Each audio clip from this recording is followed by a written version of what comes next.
اب آپ کی جو لائیو اسٹریم ہوتی ہے ٹھیک ہے اس کے اندر ابھی تک یقین کریں آج تک میں یہ سمجھتا تھا کہ وہ آپ کی پوری ٹیم ہوتی ہے باقی جتنے بھی لوگ بیٹھے ہوتا ٹھیک ہے.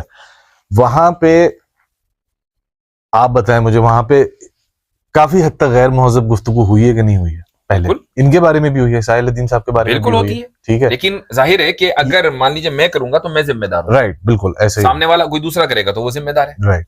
اگر مان لیں میں نے کسی کے تعلق سے اس طرح کی گفتگو کی ہو, ایک تو یہ کہ ہم کسی کو بھائی تم رینڈ کارپوریشن کے آدمی ہو ٹھیک ہے, یہ ہمارا نقد ہے, آپ جواب دیں گے نہیں ٹھیک ہے, ایک تو یہ بات ہو گئی, اور ایک یہ کہ نہیں تم بھی اور تمہارا باپ بھی اور تمہارے دادا بھی اور تمہارے پردادا بھی تم سب فلاں ہو, یہ ہے غیر مہذب, یہ پرسنل پر آ گیا. بالکل بالکل میں اگری کرتا ہوں آپ سے کہ جو ہے یہ اگر آپ نے میرے تعلق سے کبھی مجھے ریفرنس دے دیں آپ, میں انسان ہوں, مجھ سے غلطی ہو سکتی ہے, اگر میں اس لیول پر کبھی گرا ہوں, میں اس کو گرنا بولتا ہوں, تو میں فوری طور پر رجوع کروں گا. ابھی میرے دماغ میں ایسی اس لیول اس طرح سے آپ کے آڈینس کو بھی کہہ رہا ہوں وہ ڈھونڈے میری اس میں, ٹھیک ہے, اور آئی وڈ اپریشیٹ کہ میرے پاس کوئی ویڈیو بھیجے کہ آپ نے یہاں یہ کہا ہے, پرسنل گفتگو ہے, میں آپ سے وعدہ کرتا ہوں کہ میں رجوع کروں گا. زبردست, صحیح ہے بالکل. کیا آپ ساحل الدین صاحب کو بھی اس کیٹیگری میں رکھتے ہیں, رینڈ کارپوریشن والی کیٹیگری میں؟ 4 کیٹیگریز ہیں رینڈ کارپوریشن کی. فنڈامنٹلسٹ ہیں, اس کے بعد ٹریڈیشنلسٹ ہیں, اس کے بعد ماڈرنسٹ ہیں, اس کے بعد سیکولرسٹ ہیں. میں نہیں سمجھتا ہوں کہ ساحل ادیم سیکولرسٹ یا ماڈرنسٹ میں آتے ہیں.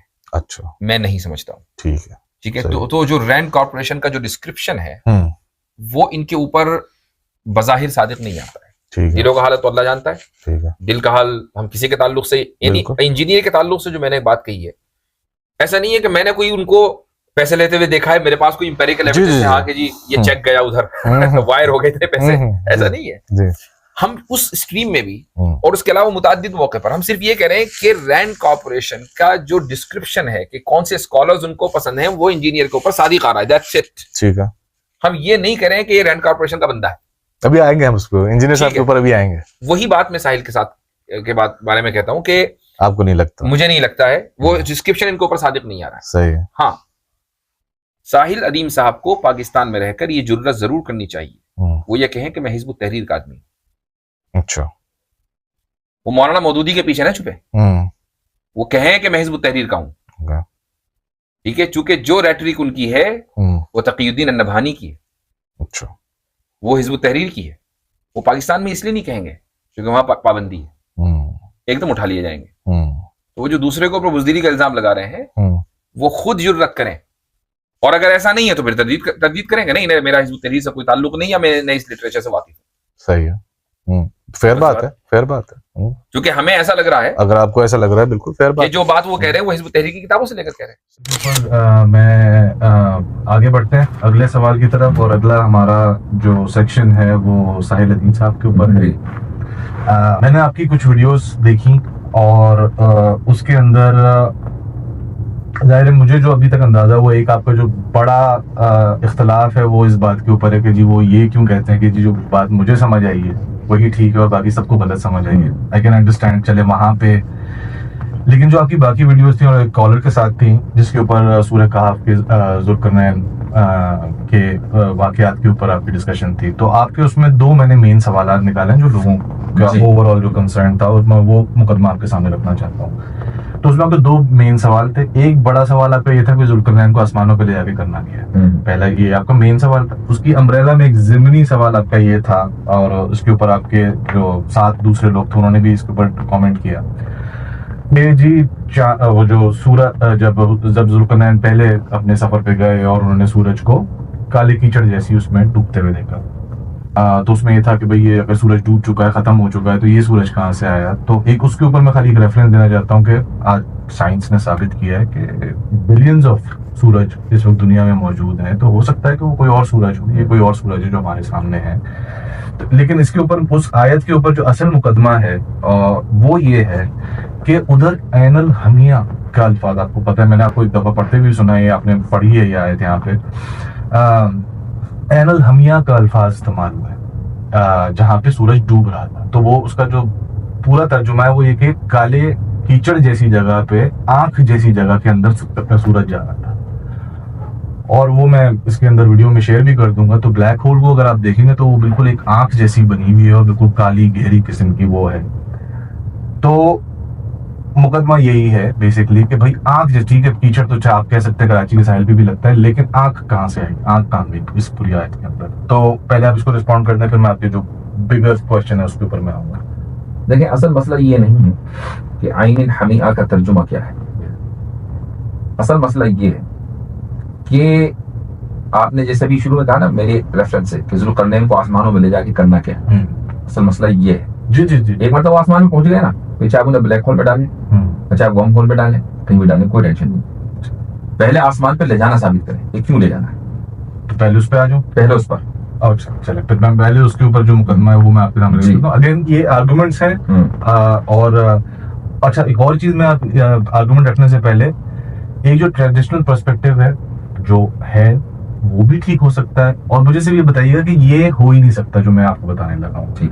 اچھا تو سر اس میں لاجک یہ ہے کہ ذوالقرنین کو آسمانوں میں لے جا کے جو پورا قصہ, یہ 3 قصے ہیں, تیسرا یاجوج ماجوج کا ہے. پہلا قصہ ہے جہاں سے میں نے آپ کو ایک اشارہ دیا بلیک ہول کا. دوسرا قصہ ہے جہاں پہ سورج آیا اور لوگوں کو پروٹیکشن نہیں تھی سورج سے, اور آج ہمیں پتا ہے کہ آج ہمیں سورج سے کس چیز سے پروٹیکشن ہوتی ہے, اوزون لیئر سے ہوتی ہے. پوائنٹ یہ ہے کہ سر اللہ تعالیٰ نے ہمیں یہ ساری نشانیاں قرآن کے اندر دی تھیں کیونکہ اللہ تعالیٰ کو پتا تھا کہ آج کی جو دنیا ہوگی وہ سائنس سے لیڈ, جو سائنس کو لیڈ کر رہا ہوگا وہ آج کی دنیا کو لیڈ کر رہا ہوگا. ٹھیک ہے, تو اگر ہم اس اینگل سے اس کو دیکھ رہے ہوتے تو اور بلیک ہول کو اس فار ایگزامپل اس صورت کے تھرو بلیک ہول کو اور اوزون لیئر کو ہم نے ڈسکور کر لیا ہوتا مسلمانوں نے, اگر اس کے تھرو کہ بھائی اچھا اللہ نے نشانی دی ہے لیٹس لک انٹو اٹ, تو ظاہر ہے کہ اس کے ساتھ ساتھ بہت ساری اور سائنسی اس میں بھی ہم آگے ہوتے. تو آج ہم اس طریقے سے لیڈ کر رہے ہوتے دنیا کو. تو اس کی وجہ یہ ہے کہ ذوالقرنین کو اس پرسپیکٹو سے اس لیے دیکھا جا رہا ہے, اور اس لیے میں بولوں گا کہ پہلے تو آپ مجھے یہ بتا دیجیے کہ ایسے دیکھا بھی نہیں جا سکتا, اور یہ لاجک کے اندر آپ کو کوئی فلاؤ کرنا چاہتا نہیں, بالکل دیکھا جا سکتا ہے, اس میں کوئی حرج نہیں. اصل یہ ہے کہ ہم اپنے اصولوں کے ساتھ کنسسٹنٹ رہیں. یہ جو انکنسسٹنسی ہے یہ ہمارا سب سے بڑا مسئلہ ہے مسلمانوں کا. جب ہم ذوالقرنین کو آسمانوں میں لے کر جاتے ہیں تو ساتھ میں حضرت عیسیٰ کو بھی آسمان میں لے کے جاتے ہیں. ٹھیک ہے, ان کو بھی کہتے ہیں کہ وہیں بیٹھے ہوئے کسی پلانٹ پہ. یہ ساحل علیم صاحبی کے حوالے سے بات کر رہا ہوں. حضرت ادریس کو بھی لے کے جاتے ہیں. معراج بھی اسی طرح کرواتے ہیں کہ ورم ہول سے جو ہے وہ پورٹل وغیرہ سے نکل کے چلے گئے. یہ ساری چیزیں ہوتی ہیں. ٹھیک. میرا ایک سوال ہے وہ یہ ہے کہ آپ صلی اللہ علیہ وسلم کا معراج پر تشریف لے کے جانا ایک اتفاقی مسئلہ ہے. ٹھیک ہے, سب مانتے ہیں, سارے مسلمان کے معراج پر تشریف لے کر گئے. یہاں سوال یہ ہے کہ کیا یہ ایک میٹا فزیکل ایونٹ تھا یا ایک فزیکل ایونٹ؟ یا تو ہم یہ کہیں کہ یہ فزیکل ایونٹ تھا اور اس فزیکل ورلڈ میں ہوا وہ, اور اس کے بعد آپ اس کے پروسیس کو ڈسکور کریں اور یہ بتا دیں کہ ہاں جی ہم نے ڈسکور کر لیا کہ ایسے گئے تھے, یہ سفر ہوا تھا, اس کی اتنی تفصیلات تھیں, یہ ساری چیزیں ہمارے سامنے اس وقت سائنٹیفکلی پروو ہو چکی ہیں. ٹھیک ہے, یا تو ہم یہ مان لیں. لیکن ہم یہ کہتے ہیں کہ آپ صلی اللہ علیہ وسلم کا سفر کا راستہ یہ تو ہم فزیکلی یا فزکس کے مطابق ہم اس کو سمجھ سکتے ہیں, لیکن جو پورا سفر ہے وہ میٹا فزیکل ہے. آپ صلی اللہ علیہ وسلم کا عرش پر تشریف لے کے جانا, اللہ سے ہم کلام ہونا, جنت و جہنم کو دیکھنا, ٹھیک ہے, صریف الاقلام یعنی جو قلم لکھ رہے تھے ان کی آوازوں کو سننا, یہ سب میٹا فزیکل ہے. سفر فزیکل. تو یہ جو میٹا فزیکل اور فزیکل کی جو کھچڑی بنی ہے آڈینس کے طور میٹا فزیکل کو ہم کہتے ہیں ما بعد طبیعت, یعنی وہ چیز کہ جس کو آپ لاز آف فزکس کی بنیاد پر نہیں سمجھ سکتے, وہ ما بعد طبیعت یعنی میٹا فزکس میں آتا ہے. آپ نے دونوں کی کھچڑی بنا دی. اس کا مطلب یہ ہوا کہ قرآن کریم کی آیتوں کو آپ نے ایک کھلونا سمجھ لیا کہ کبھی ادھر کو موڑ دیں کبھی ادھر کو موڑ دیں. میں ایک سوال آپ کے لیے بھی اور آڈینس کے لیے بھی اور ساحل صاحب کے لیے بھی, یہ جو ورم ہولز کی جو تھیوری ہے پوری, جہاں سے وہ پورٹلز وغیرہ نکالتے ہیں, کیا یہ تھیوری بھی ہے یا یہ بھی ہائپوتھیسس؟ آپ نے ہائپوتھیسس کی بنیاد پر قرآن کی تفسیر شروع کر دی. کیا مجھے آپ گارنٹی دے سکتے ہیں کہ کل کوئی ہائپوتھیسس نہیں بدلی؟ اچھا, ویسے مفتی عزیز صاحب یہ ساحل الدین صاحب کا ایٹلی جو مجھے پتا ہے ان کا یہ آرگومنٹ ہے کہ سائنس قرآن سائنس پر ڈیپینڈنٹ نہیں ہے, سائنس قرآن پر ڈیپینڈ. یہ ہو سکتا ہے چینج ہو جائے بات, ٹھیک ہے ہوگا. ٹھیک ہے تو ہو جائے. ٹھیک ہے, پرابلم تب ہے کہ جو وہ آج جس چیز کو ایکسپلین کر رہے ہیں کہ یار یہ ہائپوتھیسس ہے, ٹھیک ہے, پرابلم یہ ہے کہ اگر وہ ہائپوتھیسس جب ہو جائے ایک تو کہ بھائی یہ ڈسکارڈ ہو گیا, تب پرابلم ہے. ابھی تک تو کوئی ایسی بات نہیں ہے جو ڈسکارڈ ہوئی ہو. میں اسی کو مان کے چل رہا ہوں کہ اگر ہو گئی ہے ڈسکارڈ, ہاں, تو کیا اب ساحل صاحب اپنی اس تھیوری کو چھوڑ دیں گے یا وہ پرابلم چھوڑ دیں گے؟ پرابلم چھوڑ دیں گے. تو کیا قرآن کی تفسیر ہر 100 سال 150 سال میں نہیں بدلے گی؟ بدلے گی نا. ہمارا جو اعتراض ہے وہ یہ ہے کہ آپ جو سائنسی حقائق ہیں جو اب نہیں بدلیں گے, مثال کے طور پر سورج اس دنیا کا حصہ نہیں ہے نا, جو ہمارا پلانٹ ہے اس کا حصہ نہیں ہے, یہ ایک سائنسی حقیقت ہے, مشاہدے کے اوپر مبنی ہے. اب کوئی آدمی کہے کہ نہیں یہ تو ڈیٹرائٹ سے نکلتا ہے اور کیلیفورنیا میں ڈوب جاتا ہے, کوئی اگر یہ کہنے لگے تو obviously یہ سائنسی مشاہدے کے بلکہ ایک عام مشاہدے کے خلاف ہے. اس کو رد کیا جائے گا اور ہم اس کو اڈاپٹ کریں گے. قرآن کریم کی تفسیر میں تبدیلی نہیں آئے گی.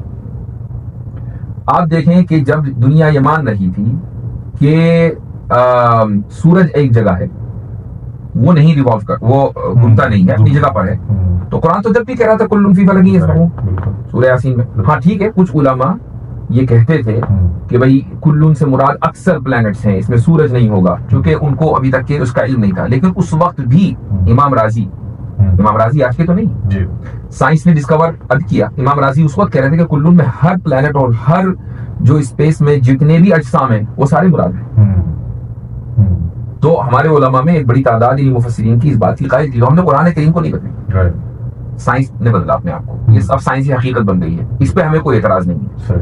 پہلے آپ انتظار کریں کہ ایک چیز سائنسی حقیقت کا روپ اختیار کر لے, لیکن اگر آپ نے ہائپوتھیسس کے لیول پر قرآن کی انٹرپریٹیشن شروع کر دی تو یہ سائنس نہیں ہے, یہ سائنٹزم ہے. تو مفتی صاحب ابھی آپ نے جو امام راضی کی مثال دی, تو اس وقت بھی تو ہائپوتھیسس تھا نا یہ سورج کا ہوگا. نہیں, انہوں نے سائنس کی بنیاد پر نہیں کہا, انہوں نے کہا قرآن کی بنیاد پر سائنس ہے جو بھی کہے. تو یہ اچھا, جو میری انڈرسٹینڈنگ اگین آپ کی اس بات سے تھوڑی سی کلیئرٹی مجھے کہ ساحل ادیم صاحب بھی جو بات کر رہے ہیں قرآن کے, وہ کہہ رہے ہیں کہ قرآن میں ہی لکھا ہوا ہے. سائنس یہ کہہ رہی ہے نہیں کہہ رہی, اس سے مجھے کوئی لینا دینا نہیں.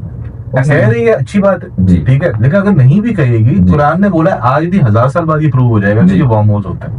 ایسا نہیں ہے, وہ اس لیے کہ ساحل صاحب جتنے بھی حوالے دیتے ہیں, ریفرنسز دیتے ہیں, وہ سائنس یا فزکس کی بنیاد پر ریفرنس دے کر قرآن کریم کی آیتوں کو ادھر منتقل کرتے ہیں. کہتے ہیں کہ دیکھو سترہ سے مراد اوزین لے گا نا, آپ نے بھی اسی کا حوالہ دیا ہے نا.